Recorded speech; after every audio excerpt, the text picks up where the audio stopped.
صحیح معنوں میں اور لگن سے، پیار سے، محبت سے، چاہت سے، خلوص سے رمضان المبارک گزارنے کی توفیق عطا فرمائے۔ نبی پاک علیہ السلام کے پیارے غلاموں، جو میں نے الفاظ قرآنیہ تلاوت کیے، اللہ رب العزت نے فرمایا النبی اولیٰ بالمؤمنین من انفسہم، کہ میرا نبی مومنوں کی جانوں سے بھی زیادہ قریب ہے، اور فرمایا وَأَزْوَاجُهُ أُمَّهَاتُكُمْ، اور جو اس کی بیویاں ہیں، میرے محبوب کی جو بیویاں ہیں وہ مومنین کی مائیں ہیں۔ آج ہم نے ام المومنین سیدہ طیبہ طاہرہ رفیقہ محبوب کائنات، محبوب کائنات حضرت سیدہ خدیجہ الکبریٰ رضی اللہ تعالی عنہا کا ذکر کرنا ہے۔ کل کا دن جو آ رہا ہے وہ آپ کا یوم وصال ہے، 10 رمضان سیدہ خدیجہ الکبریٰ کا یوم وصال ہے۔ آپ کا ذکر کریں گے، دعا ہے اللہ رب العزت حق بیانی کی توفیق عطا فرمائے۔ آقا کریم علیہ السلام کے پیارے غلاموں، حضرت سیدہ خدیجہ الکبریٰ رضی اللہ تعالی عنہا، آپ کا بھی قبیلہ قریش ہے، اور آپ نے نبی پاک علیہ السلام کی پہلی بیوی ہونے کا شرف حاصل کیا۔ آپ ایک مالدار تاجر کی بیٹی ہیں، اور آپ نے اپنے والد کے دنیا سے انتقال کرنے کے بعد پھر تجارت کو سنبھالا۔ آپ مکے کی سب سے امیر ترین تاجر تھیں۔ حضرت خدیجہ الکبریٰ ام المومنین رضی اللہ تعالی عنہا، آپ 2 مرتبہ بیوہ ہوئی ہیں۔ نبی پاک علیہ السلام سے نکاح سے پہلے کی بات ہے کہ 2 مرتبہ آپ بیوہ ہوئی، یعنی آپ کی 2 شادیاں ہوئیں۔ پہلی شادی میں بھی آپ کے خاوند انتقال کر گئے، دوسری شادی کے بعد بھی خاوند انتقال کر گئے، تو پھر آپ نے عزم مصمم کیا کہ اب میں نے شادی نہیں کرنی، اب میں نے شادی نہیں کرنی، کوئی نکاح نہیں کرنا، اب میں نے اپنی زندگی ایسے گزارنی ہے۔ تو حضرت خدیجہ الکبریٰ رضی اللہ تعالی عنہا، آپ کے پہلی شادیوں میں سے 2 بیٹے تھے، ایک کا نام تھا حضرت ہند اور ایک کا نام تھا حضرت حالہ۔ یہ دونوں میرے آقا علیہ السلام کے صحابی بھی بنے۔ خدیجہ الکبریٰ رضی اللہ تعالی عنہا آپ فرماتی ہیں کہ ایک مرتبہ عورتوں کا میلہ لگا ہوا تھا، تو وہاں ایک یہودی عالم آ گیا اور اس نے بیٹھ کے کہا مجھے پتا ہے کہ مجھے عورتوں میں نہیں آنا چاہیے تھا، لیکن اے عورتوں سن لو، اللہ تعالیٰ کا جو آخری نبی جس کا ذکر آپ اور میں سنتے رہے ہیں، اس کا زمانہ قریب ہے، آنے والا ہے۔ تو ایک عورت خوش نصیب ایسی ہوگی جو اس امام الانبیاء، سارے نبیوں کے امام، آخر الزمان نبی کی بیوی بنے گی۔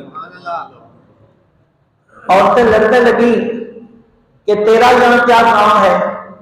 حضرت خدیجہ الکبریٰ فرماتی ہیں وہ تو بات کر رہا تھا، باقی عورتیں لڑ رہی تھی، ناراض ہو رہی تھی، وہ بات میرے دل کو لگی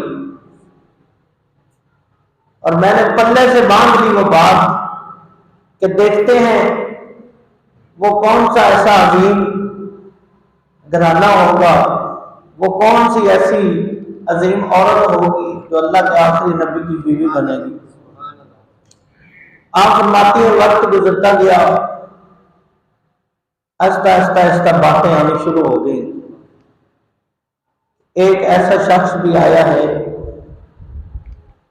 جس کو کہیں جاتا ہے دھوپ نہیں لگتی بلکہ بادل سایہ کر لیتے ہیں، اگر وہ کہیں درختوں پہاڑوں کے پاس سے گزرتا ہے تو پتے بھی سلام کرتے ہیں۔ سیدہ خدیجہ الکبریٰ رضی اللہ تعالیٰ عنہا، آپ ابھی تک تو اسلام کا اعلان ہی نہیں ہوا تھا، آقا کریم علیہ السلام کی کہ اعلان نبوت سے 15 سال پہلے شادی ہو گئی، یعنی تب تو اسلام کا نام ہی نہیں تھا، تو آپ اس وقت بھی باپ پردہ خاتون تھی۔ اللہ تعالیٰ نے اپنے پیارے حبیب علیہ السلام کے لیے ایسی ایسی خوبصورت ہستیوں کو چنا۔ آپ باپ پردہ خاتون تھی، اور کبھی بھی آپ نے ڈائریکٹ کسی سے بھی یہ تجارت کے معاملات بھی طے نہیں کیے تھے۔ آپ اپنی خادمہ کو بھیجا کرتی تھی، جہاں کہیں بھی پیغام بھجوانا ہوتا آپ کی خادمہ جاتی، یا آپ کی خادمہ کے پاس سے پیغام آپ کے غلاموں کے پاس جاتا تو غلام آپ کا پیغام لے کے جایا کرتے تھے۔ مکے میں جب کافر پیدا ہوا تو لوگ تجارت کرتے تھے، تو تجارت کا طریقہ کار یہ تھا، ایک بڑا تاجر یعنی مختلف قسم کے تاجر اپنا سامان اکٹھا کر کے ایک ہی بندے کو دے دیتے تھے کہ جاؤ بھائی اس کو آپ نے بیچ کے آنا ہے، تو بیچ کے واپس آؤ گے تو پھر اس کے بعد آپ کو آپ کے نفع کا حصہ دے دیا جائے گا۔ یقین تھا، یعنی ابھی اسلام نہیں تھا، تو یعنی پھر اس وقت بھی لوگ کسی سے فراڈ نہیں کیا کرتے تھے۔ یہ بھی ایک پیغام ہے ہمارے لیے، حالانکہ کافر لوگ تھے لیکن ان کو ایک دوسرے پہ یقین اتنا تھا کہ کوئی کسی کا ہاتھ کھائے گا نہیں، اور کھاتا بھی کوئی نہیں تھا۔ ایک ہے یقین کرنا، ایک ہے یقین پہ پورا اترنا، یعنی جو جس پہ یقین کرتا تھا اگلا بندہ اس کے یقین پہ پورا اترتا۔ جب قحط شادی آئی تو جناب ابو طالب نے حضرت امام الانبیاء ہمارے آقا علیہ السلام کو فرمایا کہ میرے بھتیجے شام کا سفر کرو، فلاں علاقے کا سفر کرو، تجارت کا مال لے کے جاؤ اور تجارت کرو، کوئی نفع آئے گا، حالات اچھے ہوں گے۔ اور نبی پاک علیہ السلام نے فرمایا مال تو ہے نہیں، تجارت کے لیے مال تو ہے ہی نہیں، تو کیا کرنا ہے؟ تو جناب ابو طالب نے کہا کہ اے محمد، یہ خدیجہ الکبریٰ یہ بڑی مالدار خاتون ہے، تو اس کا مال لے کے جائیں اور تجارت کریں۔ نبی پاک علیہ السلام نے فرمایا میں کسی کے سامنے ہاتھ پھیلانے کے لیے نہیں آ رہا، ہاں میں نہیں جاؤں گا۔ تو نفیسہ، حضرت نفیسہ بعد میں یعنی مسلمان ہوگی، یہ خاتمہ تھی حضرت خدیجہ الکبریٰ کی۔ حضرت خدیجہ الکبریٰ نے اس نفیسہ کے ہاتھ پیغام بھجوایا کہ اے محمد صلی اللہ علیہ وسلم، یہ میرا مال تجارت ہے، اس کو آپ لے کے جائیں اور اس کو بیچ کے آئیں، نفع ہم بانٹ لیں گے۔ آقا علیہ السلام ایگری ہوئے، وہ سامان لیا۔ تو حضرت خدیجہ الکبریٰ کا ایک غلام تھا میسرہ کو یہ حکم ہوا کہ آپ نے نبی پاک علیہ السلام کے ساتھ ساتھ رہنا ہے، کہنا کچھ نہیں، جو نظر آئے وہ یاد رکھنا ہے، مجھے آ کے بتانا ہے۔ تو میسرہ کہتے ہیں میں جب آقا کریم علیہ السلام کے ساتھ چلا، مجھے ساری نصیحتیں یاد تھیں خدیجہ الکبریٰ کی طرف سے کی ہوئی۔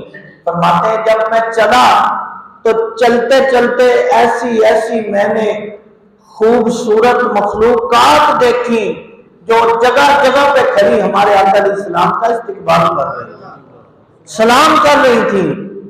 تو حضرت میسرہ آپ فرماتے ہیں ایک جگہ جب ہم جا کے ٹھہرے تو درخت کے نیچے نبی پاک علیہ السلام آرام فرمانے لگ گئے، یعنی ابھی تو کسی کو پتہ ہی نہیں کہ یہ نبی ہیں، لیکن تعالی اپنے پیارے حبیب علیہ السلام کی نبوت کے اظہار کر رہا ہے، تاکہ جب میرا محبوب اعلان کرے تو کسی کے اوپر بات مخفی نہ رہے، بلکہ جیسے میرا محبوب اعلان کرے وہ سارے یقین کر لیں، مان لیں۔ لیکن یہ تو قسمت میں جس کے لکھا تھا، کلمہ بھی اسی نے پڑھنا تھا۔ ایک یہودی عالم آیا اور وہ میسرہ کو جانتا تھا۔ میسرہ کو کہتا ہے کہ اے میسرہ، یہ کون شخص ہے جو درخت کے نیچے سویا ہے؟ آج تک اس درخت کے نیچے کسی کو سونے کی ضرورت ہی نہیں ہوئی۔ تو میسرہ کہنے لگے یہ مکہ کا ایک معزز آدمی ہے، معزز شخص ہے، نام اس کا محمد ہے۔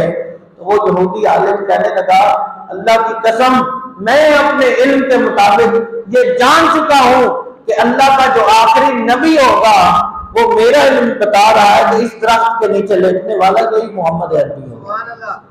تو نبی پاک علیہ السلام کے اور بڑے کمالات میسرہ نے دیکھے۔ جب حضور منڈی میں تشریف لے گئے تو اب وہاں لوگوں کا یہ کام تھا کہ قسمیں کھا کے مال بیچا کرتے تھے۔ تو جو قسم نہیں کھاتا تھا اس کا مال کوئی نہیں خریدتا تھا، لوگ سمجھتے تھے پتہ نہیں یہ جھوٹ ہی نہ بول رہا ہو۔ تو بات کو پکا کرنے کے لیے لوگ قسم کھایا کرتے تھے۔ تو جب نبی پاک علیہ السلام کے سامنے مال پڑا ہے تو کچھ لوگ آئے اور انہوں نے آ کے کہا کہ اے تاجر آدمی، اگر تیرا مال ٹھیک ہے تو لات اور عزا کی قسم کھا۔ تو نبی پاک علیہ السلام نے فرمایا کہ میں لات اور عزا کی قسم کیسے کھا سکتا ہوں، جن کو میں مانتا ہی نہیں ہوں ان کی قسم کیوں کھاؤں؟ اور ساتھ ہی فرمایا میں تو جس کو ماننے والا ہوں میں تو اس کی قسم کھا کے بھی یہ مال نہیں بیچوں گا، مال بکتا ہے تو بک جائے، نہیں بکتا تو نہ بکے۔ تو نبی پاک علیہ السلام نے وہ مال تجارت بیچا اور بڑا ہی کمال نفع ملا۔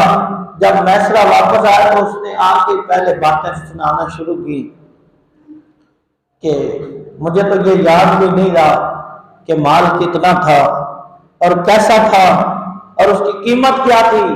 میں تو محبوب کریم علیہ السلام کو دیکھتا گیا اور ان کا دیوانہ ہوتا گیا، مجھے تو اپنا آپ بھی یاد نہیں رہا۔ سبحان اللہ۔ ہاں، نبی پاک علیہ السلام کے پیارے غلاموں، اب حضور اپنے گھر تشریف لے گئے تو نفیسہ جو خادمہ تھی حضرت خدیجہ الکبریٰ کی، آپ کے ہاتھ پیغام نکاح بھجوایا۔ جب پیغام نکاح بھجوایا تو آقا کریم علیہ السلام نے فرمایا میں اپنے چچا ابو طالب سے مشورہ کر کے بتاؤں گا۔ یہ بھی آج کی ہماری نوجوان نسل کے لیے پیغام ہے جو کہتے ہیں جی مرضی کی شادی کرنا تو سنت ہے، یہ تو شرعاً جائز ہے، اس میں تو کوئی پابندی نہیں۔ تو میرے بھائیوں بالکل جائز ہے، لیکن مشورہ کرنا بھی تو ہمارے آقا علیہ السلام کی سنت ہے۔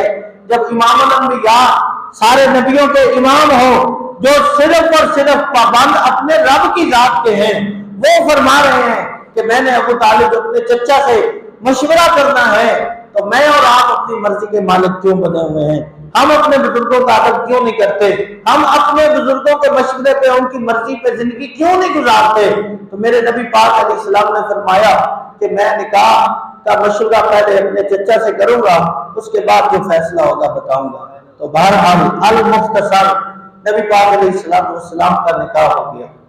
حضرت خدیجہ الکبریٰ کی عمر 40 سال ہے، نبی پاک علیہ السلام کی مبارک عمر 25 سال ہے، 15 سال کا فرق بھی ہے۔ اور جناب خدیجہ الکبریٰ 2 مرتبہ بیوہ بھی ہو چکی ہیں۔ تو ہمارے نبی پاک علیہ السلام نے نکاح کیا اور پوری امت کے لیے یہ سبق چھوڑ دیا کہ یہ عمروں کے چکر میں نہ پڑنا، میری سنت سمجھ کے اگر تم کسی کے سہارا بن جاؤ گے، بیوہ کے سہارا بن جاؤ گے یا کسی طلاق یافتہ کے سہارا بن جاؤ گے تو حقیقت میں میرے غلام کہلاؤ گے۔ 4 شادیاں جائز ہیں، اس میں تو کوئی دوسری رائے نہیں، لیکن نبی پاک علیہ السلام نے ایک شادی کماری سے کی ہے، باقی ساری بیوہ تھی یا طلاق یافتہ تھی۔ 4 شادیاں صرف کماری سے ہی کیوں جائز ہیں؟ ہمارا ذہن دو تین چار شادیاں مانتا تو ہے، لیکن بیوہ اور متعلقہ سے شادی کرنے کے لیے کیوں تیار نہیں ہوتے؟ تو اس بات سے واضح صاف یہ معلوم ہوتا ہے کہ ہم سنت سمجھ کے نہیں کرتے، ہم تو لذت کے لیے چوتھی شادی کرتے ہیں، دوسری تیسری چوتھی۔ اگر ہم نے دوسری تیسری چوتھی شادی کرنی ہو امام الانبیاء علیہ السلام کی سنت سمجھ کے، تو پھر جا کے دیکھیں کتنے گھروں میں جوان بیٹیاں ہیں، بیوائیں ہیں اور طلاق یافتہ ہیں، تو وہ اس امید میں بیٹھی ہیں کہ کاش ہمارا بھی کوئی گھر ہوتا، کاش ہمارا بھی کوئی سہارا ہوتا، ہمارے بھی سر کا کوئی تاج ہوتا۔ تو یہ نبی پاک علیہ السلام کی سنت ہے بیوہ سے شادی کرنا، طلاق یافتہ سے شادی کرنا، یہ ہمارے نبی پاک علیہ السلام کی سنت ہے۔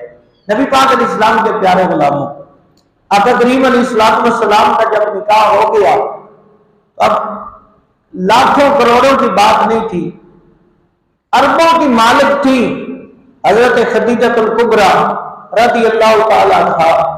آپ نے سارا مال نبی پاک علیہ السلام کے حوالے کر دیا اور عرض کی، یا رسول اللہ صلی اللہ علیہ وسلم، یہ مال آج سے آپ کا ہے، میں تو آپ کی غلام ہوں، میں آپ کی خادمہ ہوں، جب جب مجھے کچھ چاہیے ہوگا یا رسول اللہ وہ بھی میں آپ سے مانگ کے لیا کروں۔ تو یہ تربیت ہم کب کریں گے اپنی بیٹیوں کی؟ یہ باتیں ہم بیٹیوں کو کب سنائیں گے؟ بیٹیوں کو ہم نے جدید قسم کی ایل سی ڈیاں، LED اور نیٹ اور اس کے بعد کیبل اور کیا کیا چیزوں کا ہم نے انتظام کر کے دیے، تو وہ جب جب ٹی وی دیکھتی ہیں، ڈرامے دیکھتی ہیں، تو انہوں نے تو وہی کرنا ہے جو وہ دیکھ رہی ہیں۔ اگر ہماری بیٹیاں خدیجہ الکبریٰ کی سیرت پڑھیں گی تو یہ کوئی بڑی بات نہیں، ان کی جاب ہو، اسلام منع نہیں کرتا، لیکن وہ اپنی تنخواہ کے بل بوتے پہ اپنے خامد کی نافرمانی نہیں کریں گی۔ وہ یہ سمجھ جائیں گی میں اگر لاکھوں کی بھی مالک ہوں تو میرا مالک میرا شوہر ہے، اگر میرا شوہر ناراض ہے تو رب ناراض ہے۔ سیدہ خدیجہ الکبریٰ نے وہ زمانہ بھی دیکھا کہ 20 غلام خادمائیں آپ کی نوکرانیاں ہوتی، آپ نے کبھی بھی پانی خود اٹھا کے نہیں پیا تھا ڈال کے، آپ کی نوکرانیاں اتنی تھیں جو آپ کی خدمت کرتی، آگے پیچھے رہتی۔ جب آپ نے رسول اللہ علیہ السلام کی غلامی اختیار کی تو پھر کھانا بھی آپ خود بنا رہے ہیں، ادھر آگ جل رہی ہے، ادھر کھانا بن رہا ہے، ادھر پسینے چھوٹ رہے ہیں، ادھر جبریل امین آ رہے ہیں۔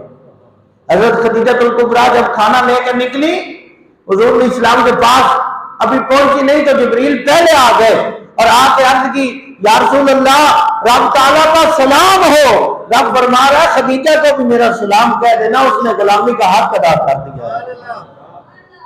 ہماری بیٹیاں اگر سیدہ خدیجہ الکبریٰ کی سیرت پڑھیں گی تو ان کے گھر میں سکون ہی سکون رہے گا، یہ ہو ہی نہیں سکتا کہ ان کے گھر میں پریشانی آ جائے۔ حضرت سیدہ خدیجہ الکبریٰ رضی اللہ تعالیٰ عنہا حضور کی جب رفیقہ بنی، رفیقہ حیات بنی، تو پھر حق ادا کیا۔ اتنا مال ہونے کے باوجود سارا مال حضور علیہ السلام کے حوالے کیا، آقا علیہ السلام نے سارا مال اسلام پہ لگا دیا۔ ہم تو 2.5% زکوٰۃ نہیں دیتے، 2.5%۔ میرے ایک دوست کی دبئی سے مجھے کال آئی، کہتا ہے کہ میرے پاس کوئی 60-70 لاکھ روپے کی اماؤنٹ ہے، تو کتنا بنتا ہے، اس پہ زکوٰۃ کتنی بنتی ہے؟ میں نے کہا اگر 60 لاکھ ہے تو تقریباً 1.5 لاکھ اس پہ زکوٰۃ بن رہی ہے۔ مجھے کہہ رہا ہو قاری صاحب اتنے پیسے میں کیوں دے آؤں گا، اتنے تو میرا حوصلہ بھی نہیں پہ رہا۔